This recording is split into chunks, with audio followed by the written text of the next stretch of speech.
beri ayaa dacawo xoolo badan ka cuni jirtay reere meel degganaa. Kadib maalintii dambe waxa ay ku tashadeen sidii ay u dili lahaayeen dacawadan, waxaana ay go'aan ku gaadheen inay u dhigaan dabin dacawada.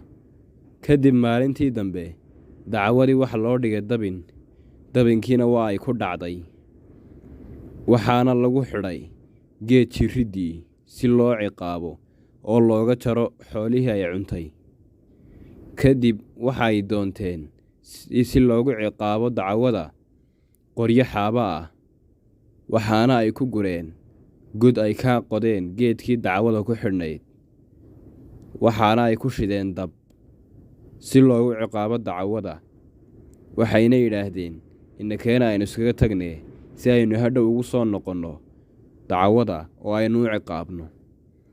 Kadib cideedii waxaa maqlay waraabe, waxaana uu u maleeyey inay dacwadu maanta heshay neef ay cunayso, waxaana is yidhi ka rido oo ka cun. Kadib waxa uu tegey iyadoo xidhan, waxaana uu ku yidhi naa dacawo maxaa ku xidhay? Waxaana ay ku tidhi adeerka ayaa i xidhay. Waxaana uu ku yidhi oo muxuu kugu xidhay? Waxay tidhi adeerkay aad buu ii jecel yahayoo waxa uu ii qalayaa wan, anna waan diidanahay. Dabkan ayaa lagu shidayaa wanka, anna waan diidanahay inaan cuno, waayo maalmahan oo dhan ayaa waxaan cunayay hilib, markaa waxaan ka baqayaa inaan ku xanuunsado. Waraabihii waa uu yaabay, waxaana uu ku yidhi aniga igu xidh meeshaada si aan u cuno hilibka. Waxaana uu niyeystay isagoo hilib iyo waxyaabo kale oo badan cunaya.